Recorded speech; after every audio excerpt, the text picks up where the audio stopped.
미래를 보는 창 JTB. 안녕하세요. JTB J입니다. 오늘은 우리가 지금 시점에서 채권 금리에 대해 가져야 할 관점은 무엇인지 그 부분에 대해서 좀 정리하는 시간을 가지도록 하겠습니다. 일단 지금 뭐 장기 채권 금리 상승, 이게 지금 시장에서 가장 큰 화두잖아요.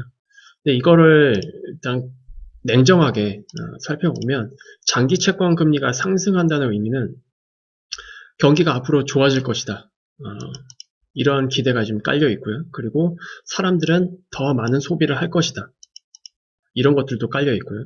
그리고 기업들은 이제 더 많은 소비를 할 테니까 그것과 비례해서 더 많은 제품을 만들어야 하기 때문에 이 제품 생산을 위한 여러 가지 뭐 연구라든지 개발이라든지, 그리고 원자재에 대한 수요, 이런 것들이 이제 복합적으로 연계가 되면서 결국 기업들 입장에서는 더 많은 자금을 필요로 하게 되는 거죠. 여기 뭐 투자, 개발, 그리고 설비 투자도 해야 되고, 그리고 더 많은 제품을 생산을 해야 되니까 원자재도 더 많이 들여와야 되고, 이제 이런 것들이 다 뭉쳐서 결국 기업들은 자금을 더 많이 조달을 해야 되는 그런 환경이 만들어지는 겁니다. 어, 그렇게 되면 당연히 자금에 대한 수요가 올라가기 때문에 금리는, 시장 금리 당연히 올라갈 수밖에 없죠. 이제 이런 것 때문에 지금 채권 금리가 상승하는 거예요. 일단 지금은 완전히 결과는 아닙니다. 그 과정에 있기 때문에 기대감까지 함께 섞여서 지금 채권 금리가 움직이고 있고, 그리고 여기에는 이제 채권 투자자, 이 영역에서의 움직임도 같이 엮여 있는 것 같아요, 지금은. 단순히 이런 거시경제적인 부분, 이런 부분들 때문에 금리가 올라가는 것도 있지만, 채권 투자자들 역시 이것 때문에 채권 가격이 떨어지니까 그것 때문에 채권을 이제 매도를 하면서 금리 상승을 부추기는 형태. 이게 좀 결합된 상황이 아닌가, 지금에서는. 일단 그렇게 보고 있습니다. 경기가 이제 선순환 구조를 가질 때 보면, 어, 처음에 이제 경기가 바닥을 치고 다시 바닥을 친 이후에 서서히 경기가 이제 회복을 하는 그런 과정으로 바뀌잖아요. 그 초입에 보면은 어쨌든 소비가 다시 증가하게 되는 그런 흐름이 이제 오고, 소비가 증가하다 보니까 당연히 제품 생산을 더 많이 해야 되는 그런 상황에 연결이 되고요. 또 제품을 생산하면 그냥 생산만 하는 게 아니죠. 신제품 개발도 이제 신경을 써야 하고, 그러려면 당연히 여기에도 연구에 대한 투자가 진행이 되어야 되고, 그 다음에 더 많은 제품 생산, 그리고 이제 신제품까지 이제 생산을 하려면 또 새로운 설비에도 투자를 해야 됩니다. 그리고 이런 것들 그냥 할 수는 없죠. 당연히 그에 따른 필요한 인력까지 충원을 해야 됩니다. 그래서 이 과정에서 이제 고용시장도 서서히 회복이 되는 거고요. 그리고 이런 것들 때문에 원자재 가격도 올라가고, 당연히 필요한 인력들을 충원을 해야 되기 때문에 뭐 임금도 인상을 하는 거고, 그리고 이 모든 것들이 물가 인상으로 반영이 되는 거고, 이게 복합적으로 이제 진행이 됩니다. 그리고 당연히 기업들 입장에서는 앞으로 이 이슈 때문에 계속 자금을 조달할 수밖에 없죠. 이런 것들을 하기 위해서는. 그럼에도 불구하고 자금을 조달하는 이유. 당연히 지금 금리를 부담을 하더라도 기업들 입장에서는 이익이 더 크기 때문에, 미래에 발생될 이익이 더 크기 때문에 자금을 계속 이제 땡겨 쓰는 겁니다. 그리고 이런 것들이 이제 계속 반복이 되다 보면 결국 금리는 오를 수밖에 없죠. 그리고 금리가 오르고 있다는 뜻은 계속 기업들 입장에서는 자금을 계속 써도 금리가 올라가더라도 그것을 부담을 해서라도 자금을 빌리겠다는 의지가 표출된 거라고 볼 수 있거든요. 이제 금리 인상에 대해서는 그렇게 보시면 될 것 같아요. 그래서 이 모든 것들이 건강한 인플레이션을 만드는 그런 과정이라고 보시면 됩니다. 그리고 이거를 짧게 한마디로 표현을 하면 경제의 호황으로 가고 있구나 라고 이해를 하시면 되겠죠. 이제 기본적인 구조는 이래요. 경기가 회복하는 과정에서. 그래서 그 과정에서 반드시 이런 이슈들 때문에 금리가 올라가는 건 굉장히 정상적이다. 지금은 시장을 좀 더 길게 봤을 때, 물론 여기서 길게 본다는 얘기는 막 5년, 10년 이런 이야기를 하는 게 아닙니다. 뭐 1, 2년 정도, 1년 정도를 놓고 봤을 때 금리가 꺾이잖아요. 지금 과정에서. 이거 악재입니다. 이거는 시장의 악재예요. 금리가 내려가는 거는. 채권 투자자들 입장에서는 호재겠지만 그건 채권 투자자들에 대해서 국한된 이야기고요. 시장 전체적으로 바라봤을 때는 금리가 꺾여버리면 악재입니다. 이런 것들이 다 안 된다는 뜻이잖아요. 결국. 그렇게 보시면 될 것 같아요. 그리고 시중 금리가 오른다는 건 다시 한번 말씀을 드리지만 더 많은 금리를 내서라도 자금을 빌리려는 수요가 더 많기 때문에, 즉 앞으로 상황이 더 좋아질 것에 대한 투자 심리라고 보시면 됩니다. 그래서 지금 채권 금리 상승에 대해서 너무 불안하게 바라볼 필요는 없다. 이렇게 보시면 될 것 같아요. 그래서 채권 금리 상승은 결국 시장에 좋은 것이다. 물론 채권 금리가 상승하는 데는 여러 가지 요인이 있겠지만 지금 환경에서 채권 금리의 상승은 시장에 좋은 겁니다. 그래서 다시 한번 요약을 해보면 결국 기업들이 더 많은 이익을 창출할 수 있는 환경으로 지금 바뀌고 있다는 신호고요. 이럼에도 불구하고 자금 수요가 계속 늘어난다는 얘기니까. 그리고 시장은 이러한 환경으로 전환되는 지금 변곡점에 지금 위치하고 있는 상태다. 그러니까 기존에는 이제 경기의 하단을 방어하기 위해서 저금리 돈을 계속 풀었잖아요. 근데 이제는 그럴 필요가 없다. 이제는 경제가 이제 회복이 되는 그런 과정으로 전환이 되고 있기 때문에 채권 금리가 오르고 있다. 그래서 그러한 그 환경이 바뀌는 그런 변곡점에 놓여 있다. 물론 여기에 가장 큰 영향을 미친 것은 백신 보급입니다. 그래서 지금 시장은 주식시장 관점에서 보면은 오히려 이런 채권금리 상승 이슈로 인한 조정은 그동안 만들어진 과열, 특히 11월 달부터 굉장히 급격하게 올라왔잖아요. 1월 달까지.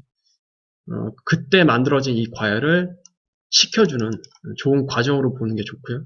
그리고 거꾸로 채권금리 이슈가 만약에 없었다. 그러면 시장에 과열을 시킬 재료가 딱히 없었을 거예요. 지금 과정에서. 그렇게 되면 계속 투자자들 입장에서는 이제 조금 더 길게 놓고 봤을 때 굉장히 불안한 마음으로 투자할 수밖에 없겠죠. 이게 언제 떨어질지 모르니까. 근데 이렇게 한번 과열을 시켜주면 그 다음에 상승할 때 조금 더 이런 심리적 부담을 최대한 해소할 수 있는 그런 환경이 만들어질 겁니다. 그래서 지금 경기 회복 과정에서 나타나는 전형적인 현상이기 때문에 시장은 결국 그냥 한 번은 겪어야 될 문제일 뿐이다. 그렇다고 해서 이걸 과도하게 받아들일 필요는 없다. 이렇게 그냥 보시면 될 것 같습니다. 단지 아까 초반에도 말씀을 드렸지만 채권 투자자들의 그런 과도한 우려, 그리고 채권 매도 이런 것들 때문에 이게 좀 겹쳐가지고 채권 금리 상승이 급격하게 나온 걸로 보이거든요. 만약에 채권 투자자들의 그런 우려 이런 것들이 없었다면 이것보다는 조금 더 완화된 속도로 채권 금리가 올랐을 겁니다. 근데 채권 투자자들의 채권 매도, 그러니까 경기가 회복을 하면 채권 금리가 오를 수밖에 없다는 건 다 알고 있잖아요. 근데 그것 때문에 당연히 그러면 채권 가격이 더 떨어지겠구나. 이런 것들 때문에 매도 심리가 이제 커지면서 채권 금리 상승을 오히려 좀 더 과격하게 만들었다. 그냥 이런 것들이 좀 결합된 상황이라고 저는 보여져요. 이런 것들도 이제 한번 딱 지나가면 이제 얼추 좀 정리가 되겠죠. 근데 우리가 여기서 한 가지 체크해야 될 부분이 있습니다. 채권 금리가 상승하는 과정에서 과거 사이클과 다른 것들이 있어요. 그게 뭐냐면 현재 구간에는 4차 산업시대로 넘어가는 과도기라는 거 다 알고 계시죠? 그래서 과거와 같이 경제가 회복되는 그 과정에서는 기업들이 대부분 그 영역에서 고용을 늘렸거든요. 근데 지금은 그렇지 않습니다. 이 이슈 때문에. 과거에는 경기가 회복이 되는 과정에서 뭐 생산, 뭐 서비스, 그 외에 뭐 연구, 개발 이런 다양한 분야에서 고용을 다 늘렸단 말이에요. 그래서 그것이 고용 시장으로 그대로 넘어오면서 고용시장도 함께 건강하게 회복되는 그런 국면으로 갔는데 지금은 이 이슈 때문에 그렇지는 않습니다. 기업들은 최대한 인력을 대체할 수 있고 그리고 비상사태에서도 기업이 정상적으로 운영이 될 수 있는 그런 시스템을 이제 구축하기 위해서 투자를 하고 있는 상황이거든요. 그래서 이와 관련된 고용시장만 호황이에요. 대표적인 게 개발직군이죠. 개발직군. 냉정하게 보면 지금 고용시장의 회복 그리고 그걸 넘어서 임금 상승이 일어나는 영역은 여기밖에 없습니다. 크게 봤을 때는. 나머지 뭐 서비스직, 기타 단순 노동직은 제가 봤을 때는 앞으로 경기 회복이 지금보다 더 진행이 되더라도 임금이 크게 오를 것 같지는 않아요. 차라리 거기서 발생된 임금 인상분을 여기에 투자하는 것 같습니다. 그러니까 여기만 과도하게 지금 임금이 오르고 있죠. 거의 경쟁에 붙다시피 해서. 그래서 지금 고용시장이 어떻게 보면 좀 양극화되고 있다. 이 코로나 이후의 경기 회복 과정에서. 이것이 과거 사이클과 조금 다른 점입니다. 그리고 결국에는 이런 개발 직군들이 이제 만들어내는 어떤 성과들이 나중엔 다 이제 쌓일 텐데 그런 성과들로 인해서 인력들이 서서히 이제 대체될 거예요. 인공지능과 그 다음에 자동화 시스템으로 인해서 대체되는 인력들이 이제 지금보다 훨씬 더 늘어날 텐데 그럼 결국에는 코로나19 이전으로의 고용시장으로는 절대로 돌아갈 수 없다는 얘기입니다. 냉정하게 얘기하면. 그리고 이 과정에서 연구 실업자가 불가피하게 발생될 수밖에 없고요. 아마 이것도 연준에선 다 알고 있을 거예요. 그러면 조금 더 지금 코로나 이후에 경기 회복 그 과정에서 나타나는 과거 사이클과 다른 것 중에 하나 딱 요약을 해보면 소비시장 그리고 고용시장 그리고 기업 이 영역에서 양극화가 진행될 것으로 보시면 됩니다. 그러니까 이게 어떤 얘기냐면 당연히 모든 사람들이 소비가 증가하진 않을 거예요. 고용시장이 모든 영역에서 이렇게 골고루 회복이 된다면 소비시장에서의 양극화가 크게 발생되진 않을 겁니다. 하지만 지금은 이제 그런 과정이 아니기 때문에 돈을 버는 사람들만 벌 거란 말이에요. 앞으로도 그럴 겁니다. 그러면 힘든 사람은 계속 힘들다는 얘기가 되겠죠. 즉 거시경제는 전체적인 데이터로 봤을 때 회복을 하는데 회복되지 않는 소비층이 계속 있다라는 얘기겠죠. 그래서 앞으로 소비하는 사람들은 더 많이 소비할 거고 소비하지 않는 사람들은 계속 소비를 안 할 겁니다. 그리고 기업들 입장에서도 이렇게 4차 산업을 착착 진행할 수 있는 그런 자금력을 가진 큰 기업들 그 기업들은 계속 성장할 거고 그렇지 않은 기업들은 이 변화의 시기에 대처하지 못하게 됨으로써 기업들의 이익은 오히려 더 하락하게 되는 그런 양극화가 진행이 될 거고요. 고용시장도 마찬가지죠. 앞으로 계속 인력을 충원을 해야 되고 그리고 더 많은 자금을 들여서 인력을 끌어와야 되는 이 개발직군 쪽 이쪽에서는 엄청나게 호황일 거예요. 하지만 그와 반대로 서비스직, 단순 노동직 이런 쪽으로는 계속 이제 살떨리는 그런 고용시장 환경이 계속 유지되지 않을까 그렇게 봅니다. 그러면 결국 전반적으로 이 양극화가 계속 진행이 될 수밖에 없겠죠. 이게 과거 사이클과 지금 다른 하나다라고 보시면 될 것 같습니다.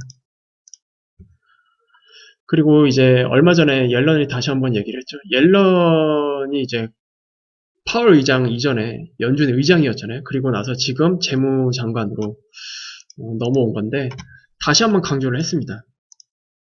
옐런은 여전히 빅 액트 해야 된다. 이런 관점을 계속 유지를 하고 있고요. 그리고 고용시장에만 지금은 신경 쓰고 있습니다. 뭐 인플레이션 이런 거 안중에도 없어요. 일단 고용시장. 여기에 포커스가 다 맞춰져 있습니다. 그리고 옐런은 지금 빅 액트 하지 않으면 오히려 기회비용 손실로 인해서 경제 회복에 필요한 자금이 더 많이 들게 될 것이다. 이렇게 지금 보고 있거든요. 어떻게 보면 이게 지금 맞죠? 이게 맞습니다. 어설프게 돈 투자하면은 오히려 효과도 반감이 되고, 그러면 경제 회복에 들어가는 자금은 더 많아질 수밖에 없고, 그래서 확실히 효과를 보기 위한 자금을 투자를 해야 돼요, 지금.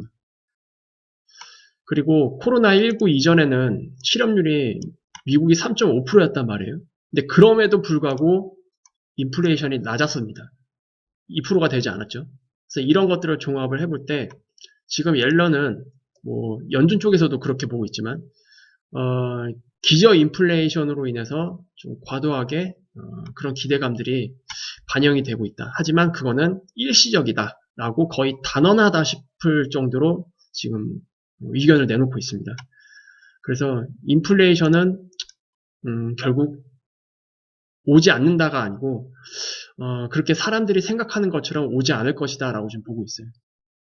그리고 설령 사람들의 기대처럼 실제로 그런 인플레이션이 발생됐다고 하더라도 고용시장이 회복되지 않는 한 당연히 인플레이션을 잡아줘야겠죠, 그때는. 근데 고용시장이 회복되지 않은 상태에서 인플레이션이 발생이 되면은 이걸 무조건 긴축을 때릴 수가 없습니다. 그냥 금리만 잡아주면 되거든요. 그리고 옐런도 그에 대해서 대처할 수단이 있다라고 언급을 했어요. 당연히 연준 의장 출신이기 때문에 이 대처할 수단이 뭔지는 잘 알고 있을 겁니다.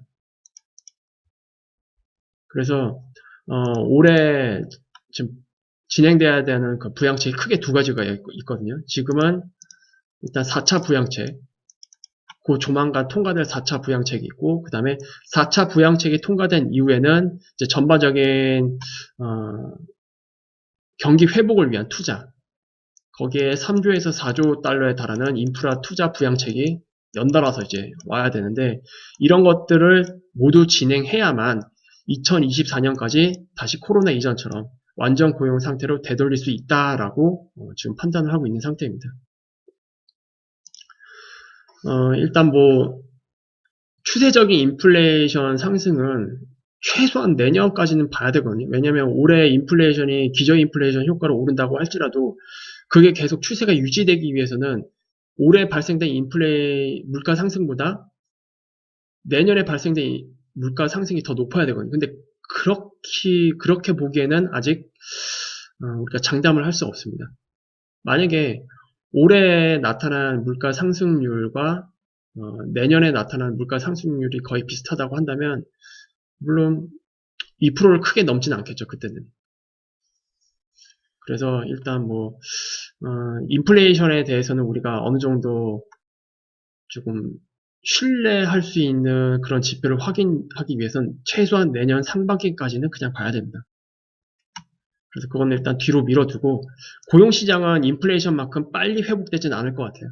앞서도 말씀드렸지만 지금 과거 사이클과 다른 것들이 여러 가지 있기 때문에 그리고 경기가 회복되는 과정에서 연구 실업자는 반드시 나타날 수밖에 없는 환경에 우리가 살고 있기 때문에 고용시장이 과연 3.5% 코로나19 이전 시대로 쉽게 돌아갈 수 있을까?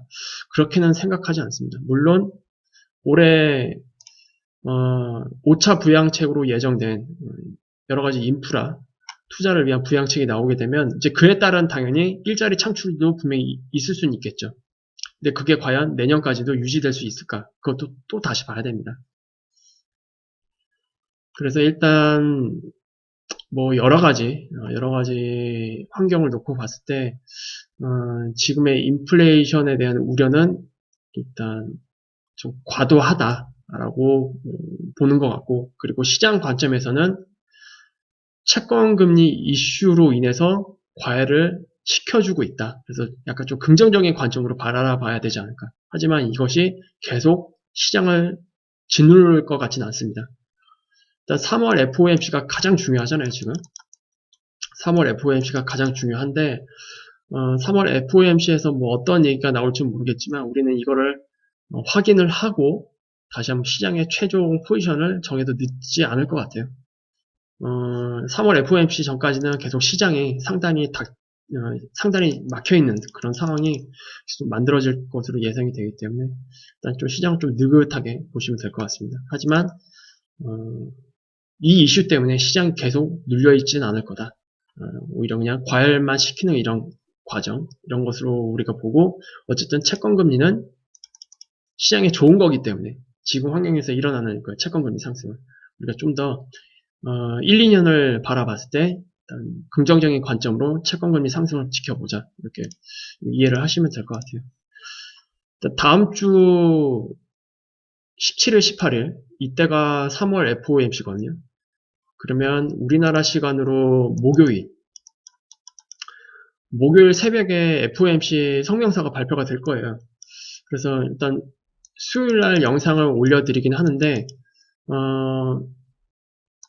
3월 FOMC가 너무 중요하다 보니까 목요일날 추가적으로 이 FOMC에 대한 영상을 올려드릴 수도 있습니다. 그래서 이거는 여러분들이 참고를 하시면 될 것 같고요. 그리고 내일은 우리 시장에서 3월 선물옵션 동시 만기잖아요. 일단 우리나라가 먼저 3월 선물옵션 동시 만기인데 일단 외국인들이 이 3월물 선물 포지션이 다 매도 포지션이란 말이에요. 그래서 이 관점에서 보면은 내일 결제 지수가 410, 최소한 410 밑에서 끝내야 되거든요. 외국인들이 3월물 선물에 대한 그 포지션을 우리가 좀 고려를 했을 때는. 그래서 내일은 뭐 설령 상승장이 나오더라도 410을 뚫긴 좀 힘들어 보이지 않을까. 그렇게 예상이 되고, 뭐 장 중간에 변동이 계속 클 수밖에 없을 것 같고, 아마 내일은 외국인들이 거의 뭐 주도를 해서 시장을 컨트롤하지 않을까 그렇게 생각이 됩니다. 뭐 선물옵션 동시 만기는 늘 그랬어요. 그리고 특히 이게 동시 만기 있는 날은 유독 그랬고요. 그래서 내일은 뭐 미국 시장, 뭐 중국 시장 상관없이 일단 우리나라 시장만 집중해서 봐도 될 것 같습니다. 그리고 더 중요한 거는 아까도 말씀드렸지만 3월 FOMC 이때가 가장 중요하고 그 다음에 미국의 3월 선물옵션 동시 만기가 다음 주 금요일에 있습니다. 이번에도 좀 중요한 게 뭐냐면 미국 그 옵션 시장 보면은 개인들이 콜옵션을 좀 땡겼단 말이에요. 그래서 다음 주 금요일 날까지 시장이 방향성을 안 보여줄 수도 있습니다. 그런 옵션의 포지션 때문에. 그래서 일단 다음 주 목요일 날 FOMC 결과를 확인을 하고 그 다음에 금요일 날 선물옵션 동시 만기가 끝난 이후 그러면은 대략적으로 3월 22일 월요일 날 이때쯤에 전반적으로 글로벌 시장이 서서히 방향을 정하기 위한 그런 움직임을 보여줄 수 있지 않을까. 빠르면 미국 선물옵션 동시 만기일 날 막판에 보여줄 수도 있고요. 그래서 일단 시장은 일단 다음 주가 굉장히 중요하다. 특히 다음 주 목요일, 금요일. 그때 이후에 방향성을 좀 모색을 해보자라는 관점으로 시장을 보시면 될 것 같습니다. 그래서 오늘은 이렇게 마무리 짓도록 할게요. 유익한 영상이 되셨다면 구독, 알람, 좋아요 부탁드리고요. 다음에 다시 뵙도록 하겠습니다. 감사합니다.